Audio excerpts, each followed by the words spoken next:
So I'd like you to welcome Ryan Chase, the Associate Dean of Financial Aid, and he's going to fill us in on what's going on in financial aid. Thank you so much, Kathy. Thanks for having me, and welcome to you all. We're very excited about the opportunity to speak before you today, and as Kathy had mentioned, we'd be happy to take any questions that you might have, so please, if there's anything that I don't quite cover today, do not hesitate to let me know. So in accordance with the format that has been established for how we serve, as I looked at sharing with you a little bit about the financial aid office, I kind of grouped the questions into three parts. So we're going to talk a little bit about our activities and the customers that we serve. We're also going to briefly go over our locations and our contacts, and then finally kind of current events about what's happening, and then spin that back into, how do we live the Rio vision of customer astonishment in the financial aid office. So let me first share with you a little bit about our mission statement. And recently we have had reason to review a lot of our internal documentation, our policies and procedures, and this official mission statement is rather new, but I think that it encompasses all that we really are about, not just for now, but also in the future, as we strive to serve both students and the institution. So I wanted to spend a little bit of time on this today so that you had a good overall understanding of what it is that we do. So we view our mission as working with the student as a total person for their needs, not just the money that I need to get right now or the money that I need to get for school, but how they are doing as a student, and how the funds that they are accessing really are benefiting them in their lives. So when we talk about that, what we're really talking about is that we do our jobs right. We competently review their eligibility and give them the right financial aid award based on the program that they are, the financial aid program that they are applying to receive. That we communicate and disclose effectively to students so that there are no surprises. That we deliver professional service to them, and that we address their needs through whatever sort of engagement or counseling that may require. And then reporting about their activities to the college, district, and requisite state and federal regulating bodies. We also view it to be a critical focus in our office that we also serve the institution, and that we represent the institution as in its comprehensive administration of all financial aid programs, because they are heavily regulated.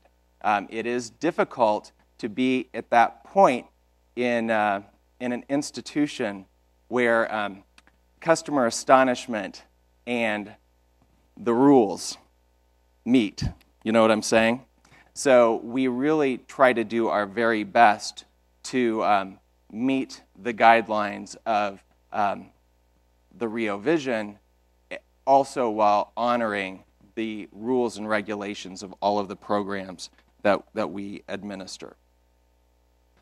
So we focus on the institution to make sure that it is operating as it ought to, with complete integrity, fiduciary responsibility, the goal of regulatory compliance by all established guidelines, and transparency in the activities that we do. We view that as very important. So when we talk about the aid programs that we administer, I kind of group them at a little bit more of a higher level, and you're welcome to view in greater detail All of the programs that we offer, they're on our websites, and I refer to them a little bit later. But we administer federal aid programs from the U.S. Department of Education. We also administer the programs, the benefit programs, educational benefit programs of the U.S. Department of Veterans Affairs. The financial aid office is not just Pell Grants and student loans. We also are engaged in the administration of scholarship programs and also Veterans Affairs benefits. The VA office reports into the financial aid department, although we do view them, as students view them, as two separate offices. We also administer Arizona's LEAP program. We work with institutional funds, such as those offered by the Maricopa Community College District, the Maricopa Grant. Many of the community development programs here at Rio use the Maricopa Grant funds to achieve their goals serving students. We have some institutional scholarships that we administer, and we are also working with private endowments for their scholarship programs. So then on the flip side, who are our customers? Who are we serving? Well, the student is obvious. We work with the student to get them the money that they need. But we also work closely with faculty. If they have questions regarding, how is this student doing? They refer students to us if they have questions about participation. They may ask us for assistance to help a student who is in need.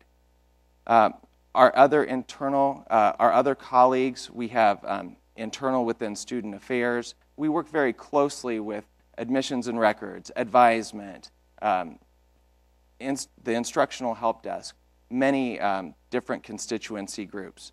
We work very closely in partnership with other financial aid offices at the Maricopa Community College District and the district itself. The district is our IT provider. We work through the district in order to set up our system each and every year, to request modifications to the system, to have it meet our needs. And because we are in a resource-constrained environment, we often have to do that in collaboration and partnership with the other 9 Maricopa community colleges.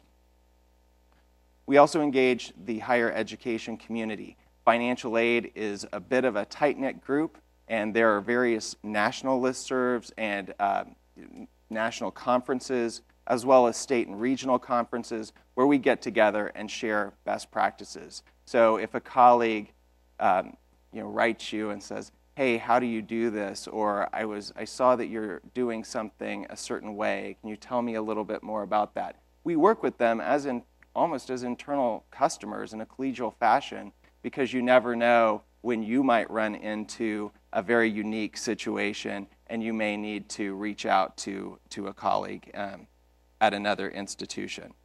We view the institution itself, Rio Salado College, as our customer, and it is important to us to protect the institution. We have, I would say, put out there that we have a customer relationship with our regulators, the U.S. Department of Ed, U.S. Department of Veterans Affairs, State of Arizona, the district. When they contact us, we operate in an environment where we want to contact them back quickly. And if we have needs of them, our expectation is that they work with us within their scheduling constraints to meet our needs. And then ultimately, when we're dealing with public funds, the community itself is a client. Not necessarily in the sense of directly serving, but I think it's important, especially when we look at money, as the importance of the community at large in terms of are we good stewards? Are we doing the right thing? So those were the customer groups that we most closely identify with.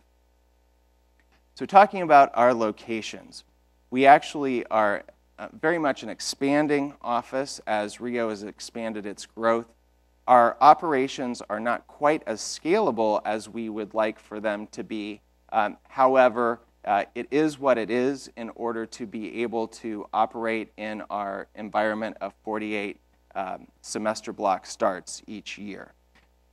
With that, there's an understanding by the administration about the lack of scalability in certain areas, and the institution has been very supportive of us as we have needed to add staff. But it's caused us to have to grow a little bit. Our office, our primary office, what you all would probably know as the financial aid office, is on the second floor of the Rio Tower. The Veterans Affairs office is there as well. And what actually is happening there is that really is our front office. That is where we will work with students who come to see us. The VA office also works with students who come to visit. And we also take a lot of phone calls from students in that office. It's where we support our students. Then on the second floor of the conference center here, we also have a small back shop office where our staff really focus on the operational aspects of processing financial aid transactions. Because what we have found over time is if you spend all of your time serving in the sense of talking to your customers, you really don't have any time, on the other hand, to make the donuts. And the donuts are important. So what we have established is a processing center where we have a reliable, repeatable process in place so that we consistently and accurately are able to deliver on our stated service promises to our customers. For our contacts, our general contacts are listed above, and this is primarily as the student would see them. They contact us primarily by phone, and I've listed out the individual options in our general call menu. For a long time, the financial aid office struggled with its ability to answer student phone calls quickly, and we actually vastly expanded our capacity last fall by engaging Perceptus in a partnership so that they would assist us with our phone calls. And we've been very pleased with that. So they are an extension of our team. We are consistently and constantly really working with them in terms of ongoing training, evaluating the help desk tickets that they submit to us for quality. We have them piped into our office for chat feature, for chat. So if an agent has a question, they can initiate a chat with a member of our team, and we can assist them there. And then also they have the ability to transfer calls with us. So we really work hand in hand with them. I've listed the VA's contact information there as well. And then when we talk about more specific contacts within the financial aid office, I wanted to share with you how we internally organize ourselves. In our scholarship office, the staff who primarily handle scholarships are Jeff Anderson and Cindy Hall. I've also listed the Rio Salado College scholarship website. Gary Marabella is the primary contact in our Veterans Affairs office. And then within the financial aid office itself, we always have staff who are dedicated on a weekly basis. It's assignment driven to really be the technician on duty or available go-to resource if anyone has any sort of, any staff member here at Rio has any urgent need. We like to make sure that we have availability because the more that you have one person as a contact, the more difficult it is to quickly be able to assist your customers. Our managers, I've listed those of us here.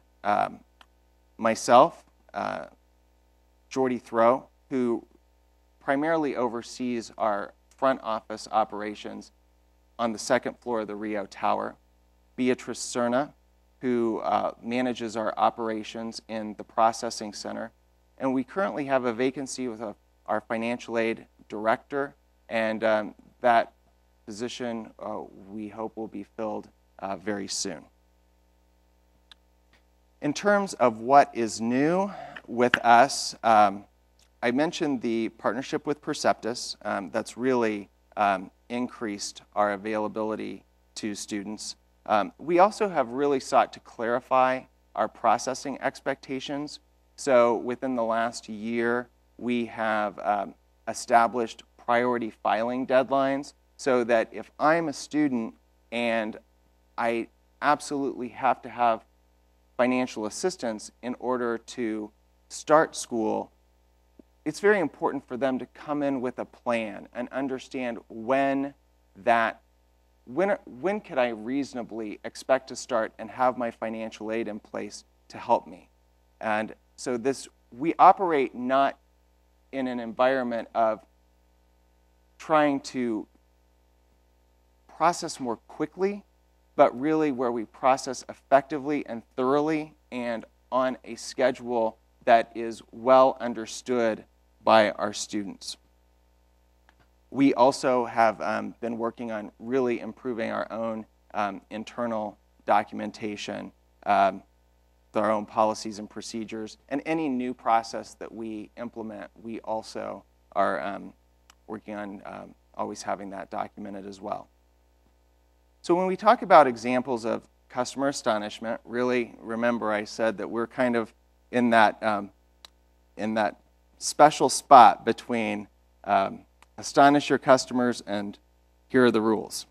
It's difficult and it's challenging. That's why it's so important for us to clarify expectations and always deliver on those service promises that we make to students. But some that I can share, one has to do with a scholarship that Michelle Prinz and I had worked with a young woman on, and the Jack Kent Cook Scholarship, it's a national scholarship. They probably have about 13 Cook Scholars every year from across the country, and we worked with a student, and she was able to, she got the scholarship. It's important because it basically is for community college transfer, and her award was up to $30,000 per year at another institution, and she went to Cornell. So that was really cool. We work we work with our community partners, development partners, specifically dual enrollment, incarcerated reentry. We work with ACE and adult ACE, and we have been collaborating with them to be able to, really better serve them in terms of, again, communicating by letting them know, not just here's how much money that you have left to spend, but also giving them recommendations and advice for improving the student experience for their customers as well. So kind of an Intel Inside type factor. A representative example of this is the dual enrollment program. We have worked closely with dual enrollment over the last couple of years, and something that happens with dual enrollment is that the award of the student's grant actually occurs after they have enrolled. And that's great if you get the grant. It's not so great if you don't. And so what we have implemented with them this year is a pre-approval process that is taking place right now. The open enrollment window is currently happening, and what we'll end up doing with that is as we have students eligible to receive the award, we communicate proactively with them and we say, you got this. You know you're going to have it when you're starting class. And we think that that's very important. And, in cases where there has been an error, we have always worked to leverage institutional funds to assist students so that if we created a situation that negatively affects them and perhaps they owe a balance to the college, that we would assist them with our own institutional funds. So those are examples of customer astonishment, and I really appreciate your time and thank you for your interest in what we do. Thanks. Thank you, Ryan, for giving us a peek into the many aspects of financial aid. I know you are very busy and touch a lot of places within the college. Thanks. All right, Stephen Martindale from our computer labs. Thank you. Today I'll be talking about the 5 Rio Salado computer labs which support students across the valley. Here is our mission statement. Like a lot of mission statements, sometimes it doesn't read quite as clearly as we'd like, although I think ours is actually pretty readable. But here we've got a plain English explanation of our mission. We support the college by providing open access to all Rio students. To clear up a common misconception, we are not restricted to just students taking computer classes. Actually, one of our largest groups are students taking English classes who come in to work on their papers, do research for their papers. If they're a Rio student, they have access to our labs, no additional fees required. We provide access to a wide variety of software. We have the full Microsoft Office suite. A lot of students find that on their computers it only came with just Word and Excel, and then they discover their class needs something else. So we've got the full Office suite. We've got some of the fairly expensive Adobe software that they might not be able to afford on their own. They've got internet access when they come into our labs, so if they are running into a problem at home, they just come into the lab and they can keep working and getting their assignments in. Customer-oriented staff. When we run into a problem, we look for a way to fix it so that the students can keep working, get their assignments turned in. And if all else fails, we also can communicate with the instructors to say, yes, they were here, they were working, they're telling the truth when they tell you there was a technical issue. And we also provide flexible hours of operation. Our lab sites are on many days open until 9 p.m. in the evening, and they are also open on Saturdays as well. So who are our customers in the computer labs? We've got 2 groups. Our external customers are pretty much any student at Rio who wants to use the lab. And I've provided some numbers here from the 2010-2011 fiscal year. At that time, we had almost 3,800 students who were working in Microsoft Office classes that computer lab grading team members were working on. And we had over 13,000 times that students actually came in physically in person, sat down and signed in on a computer. However, we also have our internal customers. If you work for Rio, you're a potential internal customer for our computer labs. We provide that same access to the computers to staff as well as to students. Rio has a lot of faculty who don't work on site. They come in for a meeting, need to double check something in their email.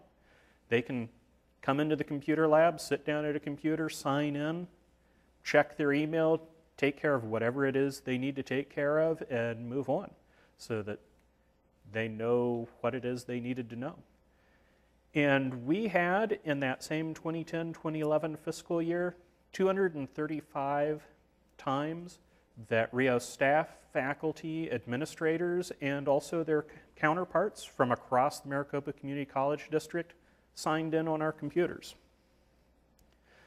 Here's the map I mentioned earlier to give you an idea of scale. That stretches from the 101 loop in the north down to Southern Avenue at the bottom. Goodyear in the west to Mesa on the east, and each one of those circles is a site where we have a computer lab.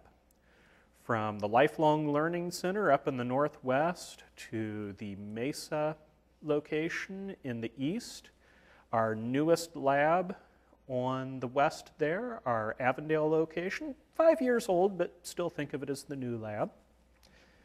But you can see we've got computer labs spread throughout the valley, so wherever a student is located, if they're in the valley, they can get to one of them. And we do like to think that we astonish our customers, and fortunately they do talk to us, so we know that we are in many cases astonishing them. And here's a selection of some of the quotes that when we were reviewing, when people were talking to us, we have the first one where someone was saying that the instructors and grading staff and the email they'd been doing with the lab had been some of the best they'd experienced. And that was from a student in CIS 133, an Internet Web Development class. Another student was saying, "Thank you for your communication and support that I received during this course. It's truly appreciated." And we've found that very often students do tell us in the labs that we are some of the fastest communication that they have. We try to get everything within a maximum 48-hour turnaround, and that's when they're not on site. When it's on site, when they're actually there in person, we can actually work and get things taken care of right away. Another person was saying, and this is one that we hear a lot, that the computer lab provided them with the materials and silence that they needed to get work done. Very often we have people who say, "Well, I do have a computer at home and it has all the software I need, but when I'm at home, I don't get the work done." But they can come into the computer labs, and in the computer lab, they don't have the relatives, they don't have the personal phone calls, and they don't have all of the extra browsing on, Facebook and so forth that they might be doing at home. And it gives them that chance to sit down and just seriously work for a while without interruption. So what's new with the computer labs? Well, again, I mentioned Avondale at 5 years old. Still kind of think of it as the baby lab. It's the newest of them, but they do a lot of great work there, so I don't mean to say anything bad about them by saying that. They opened in March 2007. We've got the East Lab, which will at some point in the near future be moving to the new Rio at Southern location when that is completed. The Lifelong Learning Center, which provides space for community education, RISE, and community groups during their hours that they're not in use as the computer lab. Yeah, they're closed from 12:30 to 5 on the days that they're open in the evening, and the days they're not open in the evening, they close at 12:30, and the whole rest of the day, that facility is available for community development, community education groups to come in and use those computers as an extra classroom.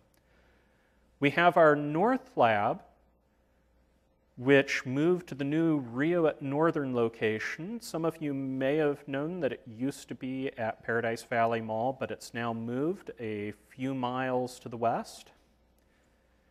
And that's currently actually our newest physical location. And then here in Tempe, that's the one that's going to be interesting. Rio's always doing new things. And here in Tempe, even though the computer lab, the tutoring offices, and the library will still be separate departments, we're moving into a combined physical space. And so we will have an open floor plan with tables and computers that people from all three of those groups can use. Yeah, so that there's less wasted space, less duplication of resources. But will still actually be a separate computer lab that is concentrating on computer lab tasks, while the library staff will still be concentrating on their work and the tutoring people will still be concentrating on tutoring. But it's going to be interesting making use of that combined space. And here I've got some information, the contact people, and also the phone numbers for all 5 of the sites. Yeah, there's also myself listed there. Yeah, email if you have questions. It's just first name dot last name at riosalado.edu. Yeah, really the same with the other people listed here. You can also contact our computer labs manager, Patricia Nchowski, if you have any questions. As well, I will be remaining in here, so if you have any questions, I'll be available later on during the question and answer segment. So you can see the labs are all over the valley, and very, very helpful, very supportive to our students. Okay, next up we have from our course production area, we have Liz Burnett, and you are going to come share some insights into course production. All right. Thank you, Kathy. I'm here to talk about course production. For those of you who might not know us, I'm introducing. For those, we'll hopefully get a little more information. What do we do in our department? Course production works really closely with faculty chairs, instructional designers, graphic designers to put all that design together and get it up for our students so they have a cohesive course. We also work on the assessments that are delivered to students so they can go through all their learning. We provide assistance to both the internal customers and the external. We work with staff and faculty to provide troubleshooting of any issues that may come up during the courses and to make sure that designs are realized and easy to follow and out into our online environment as well as our print and some hybrid courses that we have. In order to accomplish all of this, our department is divided into 3 teams to make sure the gears are working smoothly together. We have the pre and post-production that are responsible for things when they come in and go out, and then we have the content who does the lessons, make sure all the links are working and everything is up so that our students have a seamless, smooth experience when they're going through their courses.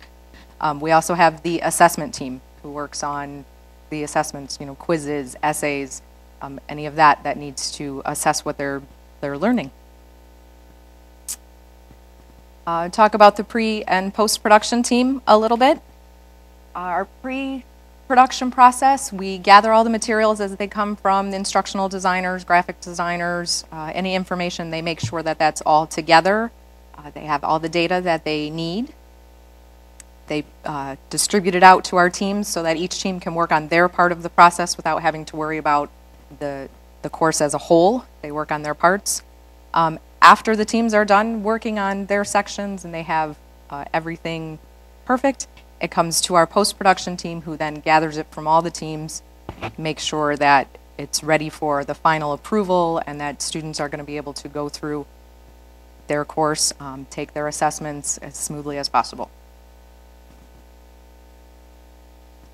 The content team takes the course material to make sure that they can access their lessons through Rio Learn.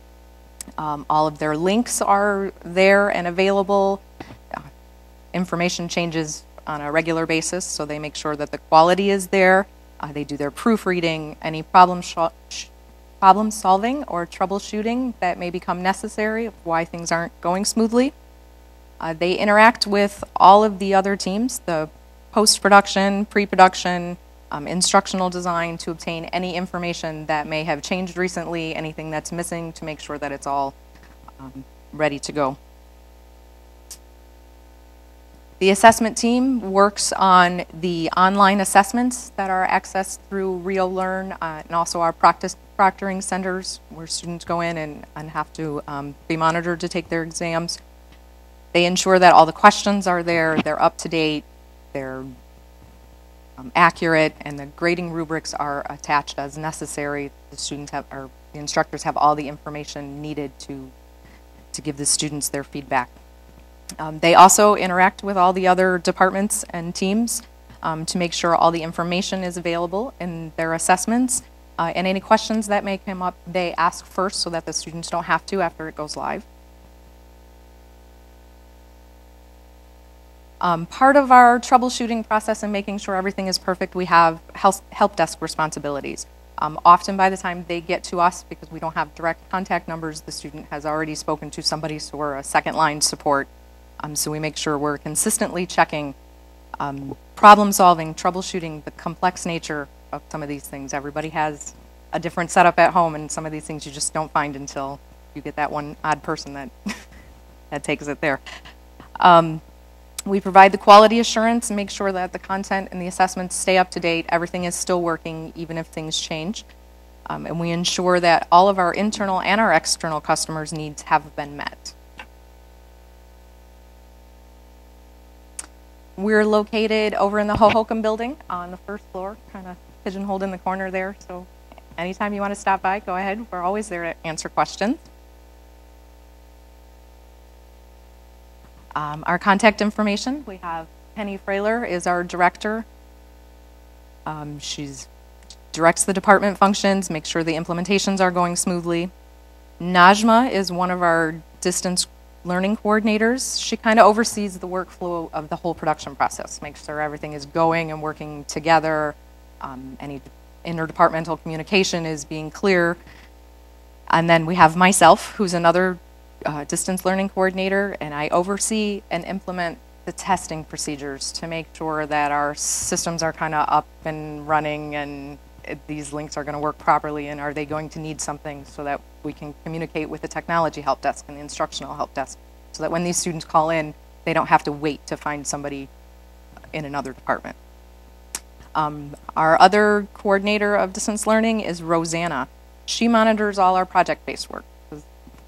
Besides courses, we have a lot of incoming projects that just can't wait. We're consistently busy with courses, so we have somebody that oversees all the project, and all of us help monitor the help desk to make sure things are going smoothly and there isn't something that's being missed. What's new in our department?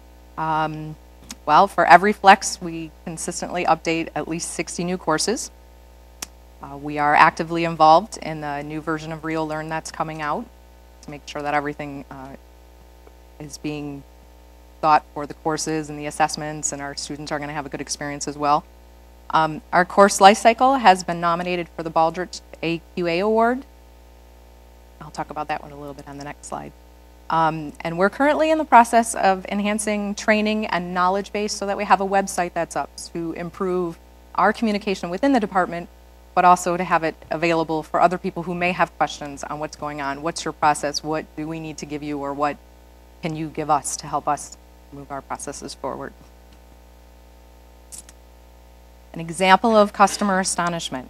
A member in our department, she initiated a tool that we use called the Life Cycle. And that tool can track a course from the concept in the beginning all the way to the end of its life when it's no longer made live. It's a tool that makes the departments able to communicate much better. Everything is in one spot, everybody knows where to go, and interdepartment communication is key to making sure our courses and our assessments are available for students and they have a great experience. The life cycles helped us organize data. It's allowed, the instructional designers, the graphic designers, and course production to exchange data. They're all up to date. They can check the development status, so there's no questions about when things are coming down the pipeline. And it just helps everybody manage the process in total. It's been extremely effective.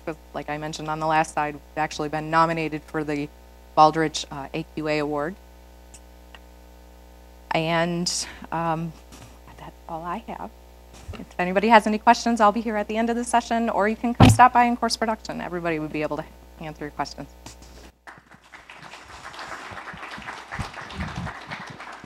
Thank you, Liz. So you can really see how we're a systems when we talk in the Rio Way about that we're a systems. We look at how we interact with the systems approach, and we have to because we have so many departments that interact with each other and touch so many others. So we had the one side, we had course production. Thank you, Liz, and for updating us. And now we have Jenny Summerall, who is on the course support side, and she's going to fill us in on what exactly does course support do, and how many departments do you touch? I think you touch a lot of them as well. So welcome, Jenny. Hi. My name is Jenny, officially Jennifer Summerall, and my phone number is there if anyone ever wants to call me. I'm the director of course support. Course support is the other half of a department called course production and support. So we work really closely with the course production staff. There are 12 of us on the team, myself, plus these fine people here. So we have Diana, Diane, Felicita, Kendall, Emily, Ina, Linnell, Jeff, Gloria, Brenda, and Jessica. Jessica is also a manager of course support. What do we do? We service the students and the faculty, and then of course all of our internal customers. For students, we collect and distribute their assignments, whether they mail them in, fax them in, or deliver them in person, and we send them on to their instructors. So we are the middleman for the students to the faculty. The big silver box outside the main tower doors, in case you've ever wondered what that's for, that's where students can drop off their assignments. We'll collect them every morning and stamp them for the previous day. We also share that with the library. If students want to drop off books, the library picks up first and leaves all of our stuff there, and then we come get it. We pick it up once a day. So we have added a sign to it that the bookstore asked that students do not drop their textbooks off there because they don't end up getting to the bookstore for their refunds. Okay. Every day we run labels for all the new students so that we have a label and can mail them to them the day after they register. We mail a variety of materials. These materials could just be a welcome letter for the print base with a sheet of labels so they can mail all their assignments back in and to the correct instructor. So each sheet of labels will be course specific, section specific, instructor specific. We have over 80 print and mix courses that all their assignments will be by mail or fax. We could mail virtual practicum CDs for a lot of the EDU classes. We have Scantrons for various assessments. Even some of our online courses need materials that we'll mail to them. We have a lot of EDU various materials. The materials that we send are free materials to students once they register. So we don't check to make sure they paid or anything like that. We just mail out the day after they register. This is opposed to the library who checks out materials. Sometimes there's some confusion about what comes from who. So the library, everything's checked out, students have to return. The bookstore has all the paid materials. So if there's a material that costs the student money, they used to come from course support many times except for the textbooks, but now that we have moved to the Holcomb building, all those materials are now at the bookstore, and the bookstore, we supply the bookstore with those paid materials. We mail approximately 45,000 introductory material packets per year to students for their specific courses. So that's just a little sample of some of the variety of stuff we have. We answer a variety of questions on Rio's main general info line. So if a student calls the main line, the 8,000 line, course support will answer that. Off hours, we also use Perceptus. We average about 4,000 calls a month.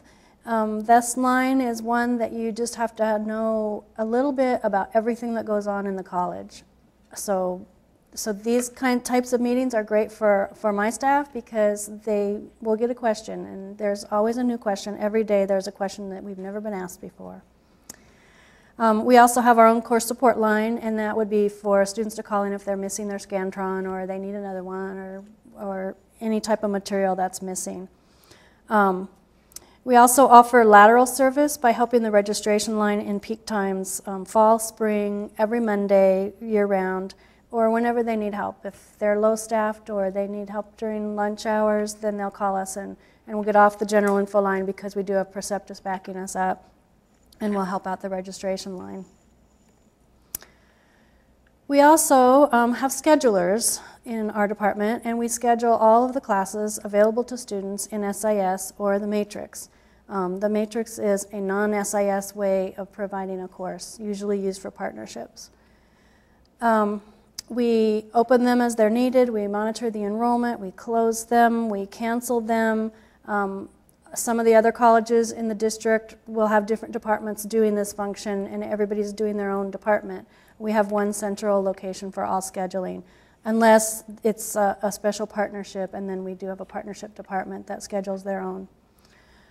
We also schedule some of our sections of CIS 105, Psych 230, and all of the math classes, almost all of the math classes, use an outsource system called My Math Lab or Math Excel or different things. So we also schedule those, create those sections.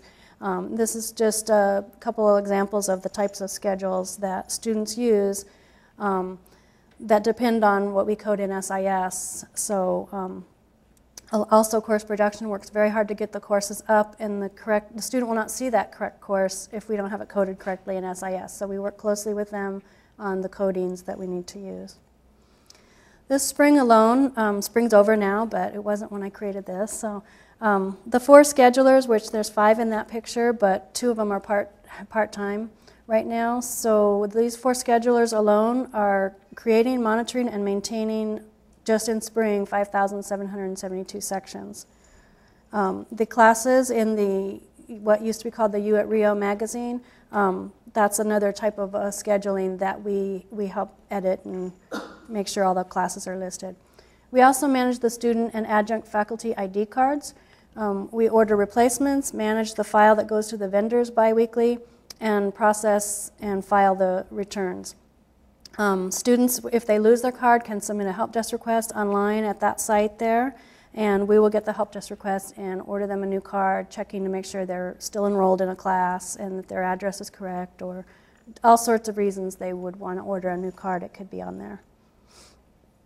For our faculty, course support supplies our instructors with postage paid envelopes to mail back all the assignments. So print and mix, they grade the assignments, and they're supposed to mail them back to the students with feedback and everything.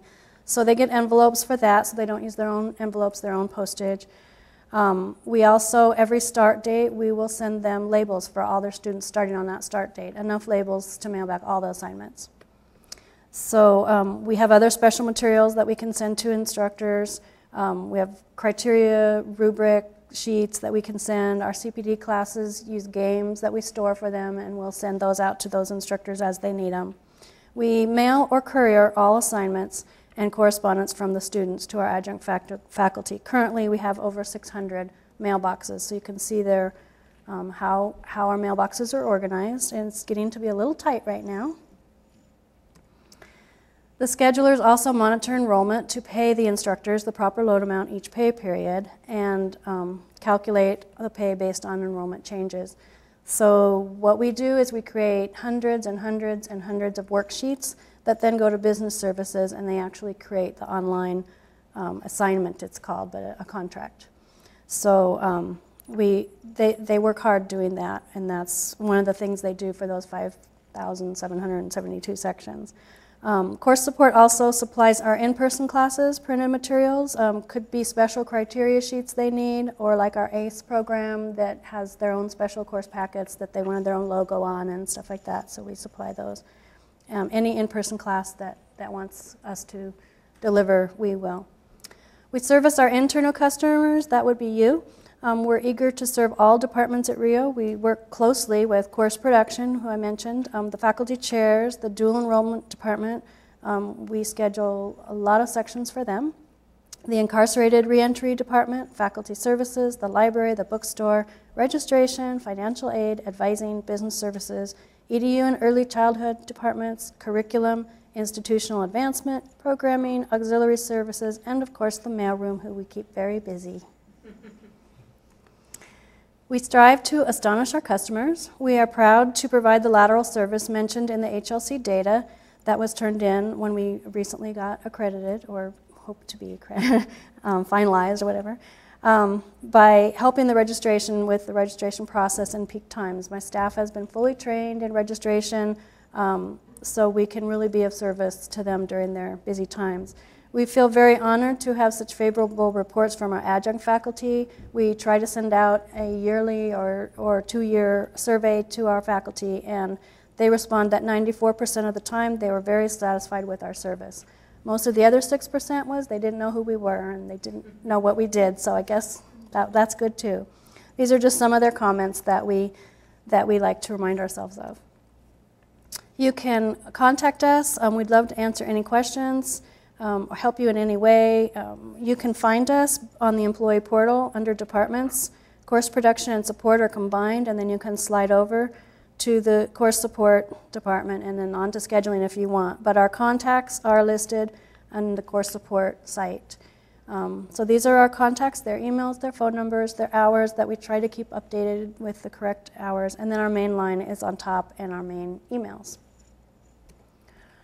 Or you can come visit us. We're in the Holcomb building, and we don't have a sign, but we are right past the quiet room and right across from the wellness brown circular wall dealie. So come visit us anytime you want, and that would be for course production and course support. Thank you.